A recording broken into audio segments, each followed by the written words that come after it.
Hello, welcome everyone. This is Jensen Vars, and I am going to show you how I play solo RPG, or basically Starfinder RPG in this occasion by myself. Yes, it sounds strange, tabletop RPGs alone. Does it work? I'm not going to explain so much about that, but the short answer is yes, it works, and yes, it is fun for me and for many other people, but it must not be fun for everyone. Of course, it is a subjective activity. So, how is it fun for me? Well, I use um, Foundry VTT. I'm not going to explain it either, but it's a tool to play role-playing games on the PC. I use my module called Mythic GME. Mythic is a system to play RPGs on your own. So basically, it's going to help us being the GM for us, or helping us GM the game. As we play alone, we need to ask some questions from time to time. And last but not least, I'm using Starfinder as an RPG for this example video because it's the current game I am playing. Basically, this is how my Foundry looks like. I'm going to show you in a while the modules I use. I installed the Starfinder system, which is free. And then I just created a world. In this case, it's called Equilibria Starfinder. And I have already kind of configured it. So um, basically, how do I play solo? Well, first, my advice is go read the Mythic Game Master Emulator book if you haven't read it or don't know it. And second, you can check out my blog, jvhouse.xyz, and here you can find examples of solo games that I wrote and shared, and also I have tools and tips about general playing by yourself kind of thing. So why do I play alone? Well, I don't know, it's Friday 12. I am at home. I don't have anything to do because I don't work today, and I decided that I want to play RPG, so I don't want to gather people, or don't want to schedule. I just want to go ahead and play. So that's it for me. Second, where do I start? Well, you can play in your head, but I don't know if everyone likes that so much because usually you want to write down some notes about what happens. The way I do it is I just write my blog articles explaining, okay, what I'm going to play and what characters. Just a summary, not a novel format at all times. So what I did here is basically I thought, okay, what could I play? What game or what adventure could I play? So first of all, I thought of a general premise of the game. So I said, what could it be about? And I want to Mythic to help me and make an action question. So what is the game about? Um, oops. And then Mythic is going to tell me, okay, it's about tricking the prison. So you have to interpret this. Mythic is very vague and abstract. Please don't mind these style issues, but basically it can help you with kind of evocative words. So in this case, it could be a game about escaping prison. So I say, okay, the character is going to start in prison. They're going to try to escape. Maybe the escape is the game, and probably figure out or take vengeance on whoever put them in prison. Super summarized, it doesn't have to be in practice. You might want to think a little bit more, and then you proceed and create your characters. Of course, you will need the Starfinder core book. Actually, it's the first time I play Starfinder, so excuse me if I say silly things. I rolled randomly the race of my PCs. It turned out they are androids.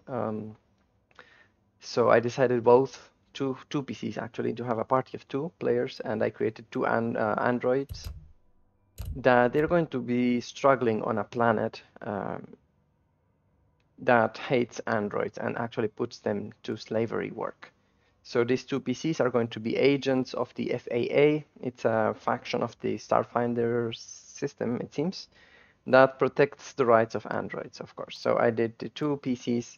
I thought of a certain situation. So what they're in my case, of course, I'm not going to do the setup here. I did it already.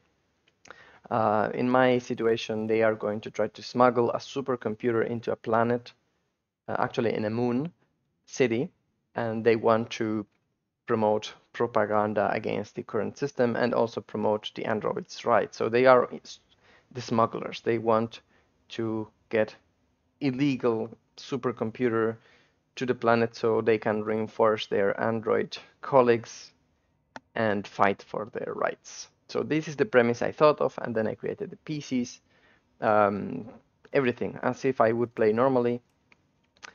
And then it comes the moment to start the game. And of course, I'm going to show in a moment how it works, but and I'm going to show also the Foundry setup I have. If you stick with me for a moment, I don't want to make a very long video. How does it start? Okay, so Mythic has everything you need. Usually Mythic says, okay, track down what quests you have. In my case, I have smuggle the supercomputer, find the orbital contact E tier. He's like an NPC. He's going to help the androids smuggle because they need help and support. And third is investigate sporadic interceptions on a comlink. So I invented this app, I came up with it. It's like a side quest. Usually you want to start with more than one mission. And second, Mythic tells you, okay, keep a track of the NPC. So this is mostly to have something to play with. You don't want to start full blank. So I created some NPCs I came up with very easily. How, you might ask, how do I come up with NPCs? Well, there is a magazine, volume 18 of Mythic. Sorry, this is the wrong one. Magazine of Mythic, magazine 18 has specialized random tables. So it has one that comes with character identity, personality, and motivation. So I loaded those in Foundry as tables, random tables. So yes, this is a lot of work. And then I said, okay, I want to come up with some NPC. Let me know, Foundry and Mythic. So I check the identity. It says someone who's a planner, maybe what else, and a hunter. What's his personality? He's a careful person. And motivations, illegal. So someone maybe that on the enforcement faction that is a planner and hunter, maybe a police. So yes, this interpretation you have to come up with. You have to play with this. It's part of the game to do this with Mythic. It's like, okay, how creative can I be? It's a training. It's a lot of fun to do this. And then you give them a name. You can use different techniques, random tables, etc. I gave them arrays at random, and I created a bunch so I could know already beforehand, before the game starts, a few of them. And then I put some random enemies like Space Goblin, Draw Enforcer. So this is the NPCs table. Okay, what is next? I hope I'm not going too fast, but you can always revert and listen again. What is next? Then you just start. And you say, okay, how do I start? What is the starting mission or the starting scene? I have personally very much problems. I get stuck very easy when coming up with, okay, what is scene about? Where do I start, etc. So I have created myself homebrew that I shared, and you can use it. It's called the Scene Designer. Basically, you roll 3 times a d10, and it helps you come with a scene type. Like it tells you, okay, it's a complication, you have a position, you make plot progress, what kind of challenge you will face in this scene, and what is the factor. So I don't want to explain this, but take a look if you get stuck a lot with coming up with, okay, what the hell comes up next? This is for that. And I also loaded it in Foundry. So for example, let's see what the first scene could be about, and I do next scene. I loaded them here and drag and drop the random tables into this journal, and I right click this table. This is a module that let me roll from here directly. And it tells, okay, a negative setting event. So setting event means something on Starfinder happens. The scene challenge is going to be an athletic test, and the factor is something long or staged. So you can interpret this. My reading right now is, since this is a long or staged task, I'm going to put my PCs on a starship. Something bad is going to happen in the setting level, so not on the plot level. So maybe like, I don't know, radioactive storms or electromagnetic storms hit the ship, and it's going to be nasty for the gravity system. So I don't know, this is my interpretation. It takes practice to do these readings. For me, it's part of the game. So then you come up with the scene, and then you put your PCs in that situation and you start imagining things on your head. Personally, after I take those decisions, I write them down, but I write down the summary. This is my blog, by the way. I do scene number 1, the scene proposal. Okay, the scene proposal is the PCs are on a spaceship arriving to, I don't know, a space station where they're going to look for the smuggler that's going to help them smuggle the supercomputer into the moon main city. This is the proposal. Mythic says, remember to always check your scenes because Mythic might be entitled to interrupt them or change them. And then I just write down the outcome. So I play in my head. I say, okay, the approach, radio storm hits the ship. There's some damage. Maybe I use some random tables like this one, sci-fi spaceship mechanical problems. Random power surges on all systems. And I play that on my head. So what I know my PCs, right? I know their strengths. I know what they would do, etc. And just in short scenes, I span the story. I finish the story of the scene. I roll dice, and so on. So I will stop about that. That's how you play solo, how I play solo at least. And here on the macros of my, these are my macros of Mythic Game Master Emulator that you drag and drop from the macros. Once you install the module, these macros are going to be available. So for example, fate chart, that's going to be a yes/no oracle. So I say, okay, how I play, I ask questions. Is the starship losing gravity system? I don't know. So then I say, how likely is that? Okay, we were hit by an electromagnetic storm, so it's very likely. And I roll that, and the Mythic, who's playing as the GM, he says, no, gravity system is still fine.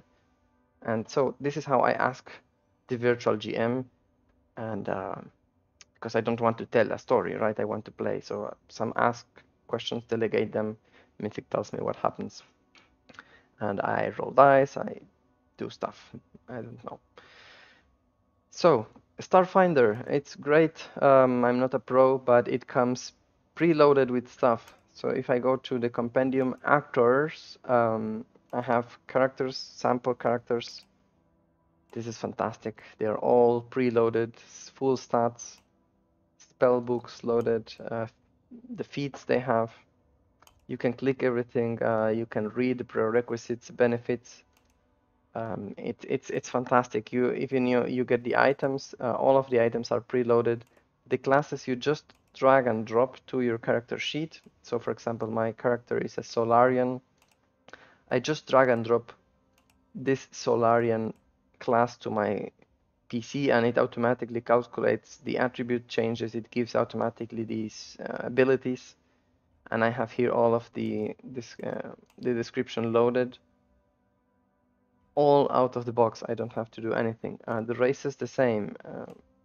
You can all of the races. I guess this includes archives of enemies and everything.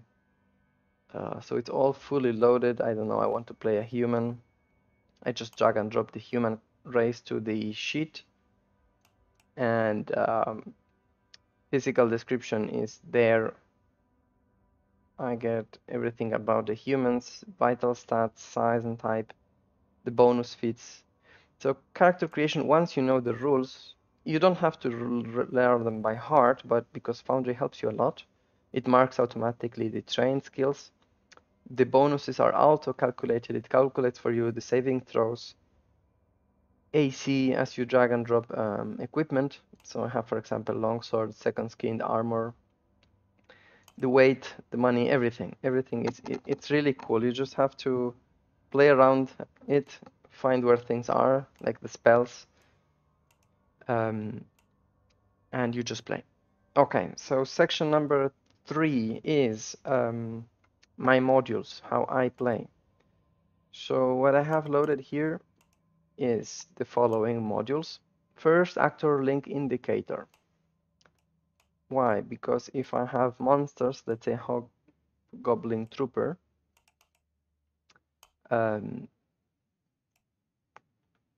I want to make sure it's not, I can duplicate it and it's not going to modify all of them. So I want to make sure they are unlinked. It's this icon. So for example, the PCs are linked. because they are unique, I want only one of them.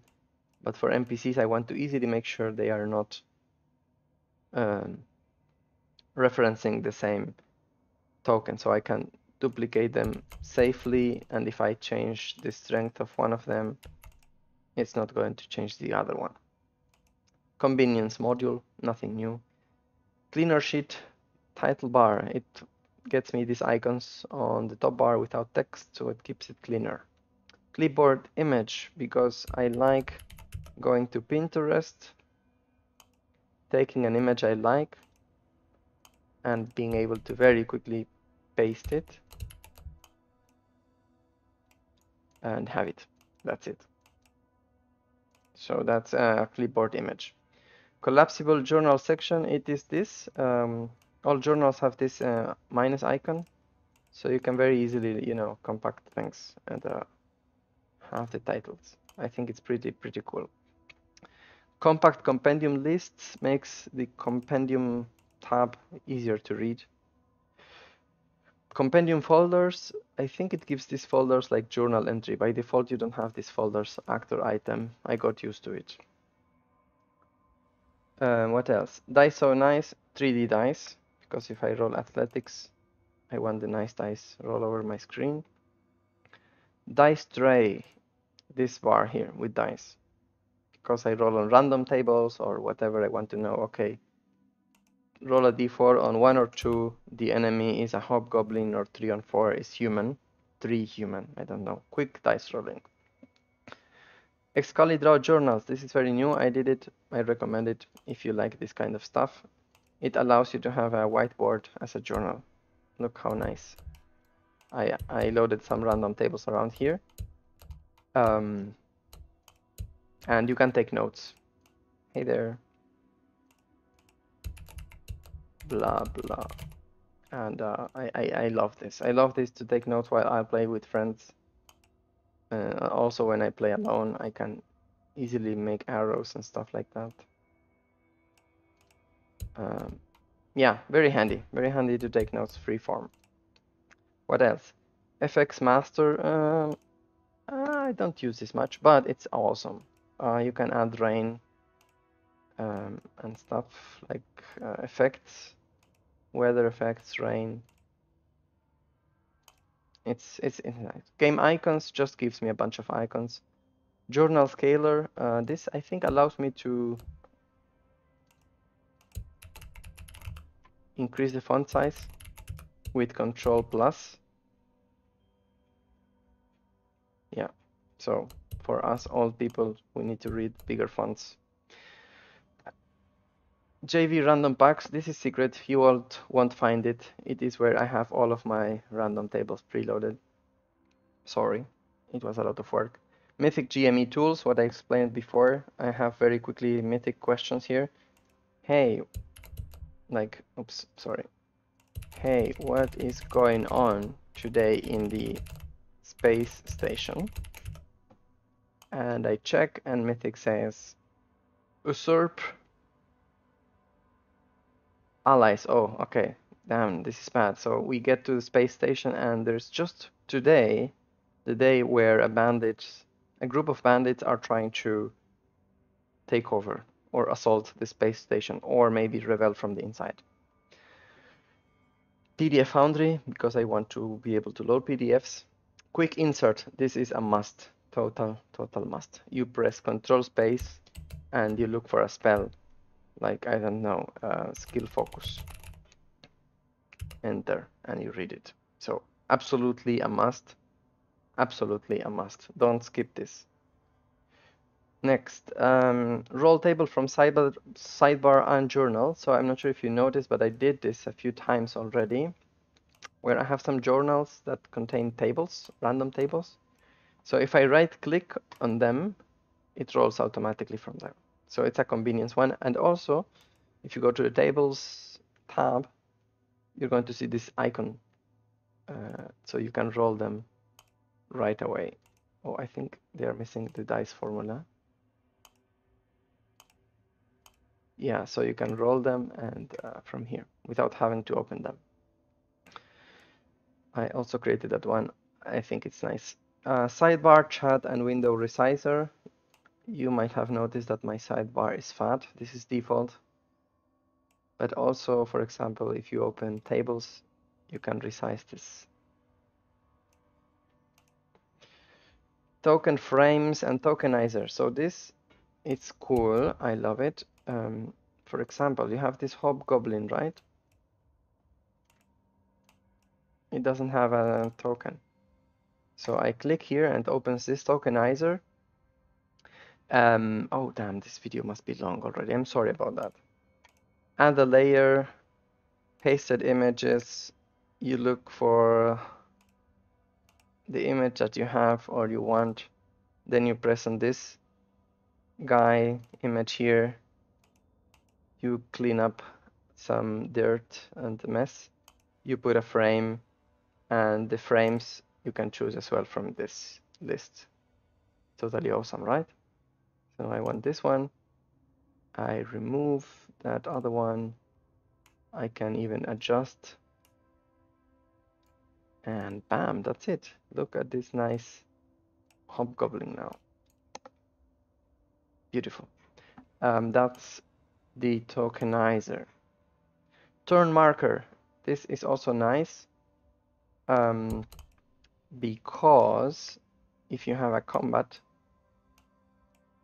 I select all of them, right click, toggle combat state, right click on the punch, begin combat. Whose turn is it? I can roll dice for initiative, and basically it's going to put a marker around who's next. Nice. Last, and with that I'm going to finish. What happened here? Oh, my module management. My module window controls. It adds these buttons here, minimize and pin. So pin, it's basically not going to allow you to close it, and if you press escape, it's going to close everything but that. So you cannot close it. If you press close escape many times, it just minimizes, and adds this bar on the bottom. So everything you open is going to be available here. So this is a configuration on the setting, module setting, window controls. You say, okay, I want to use the bottom taskbar. You can disable it. It's not the default. And also you can enable this, minimize everything outside. So if I enable this, what it does is if I have a bunch of windows open, I click outside, it minimizes them. Anyways, that's my video. This is how I play Foundry. I play alone from time to time. I find it fun with Mythic because I do what I showed you. I think of scenes, I use my funny scene designer, I write down some summary of the game, I share it with other people, I tell cool stories. And with Starfinder, well, it's a great system. It's complex, it's crunchy, but it gives me a lot of tools to come up with the game. If I played Fate, it's also nice. It's more narrative. The focus is different. Here is more combat focused. And I know exactly what my characters can do. So I just focus on what story, what kind of problems I make them through. And that's it. Thank you, everyone. I use tabletop audio for background music. Mecha keys for this clicking and keyboard noises. And I check out my blog, Jensen Vars Fiction House, and do support me on Coffee if you want to invite me a coffee for this, if you found this helpful. Thank you and bye-bye.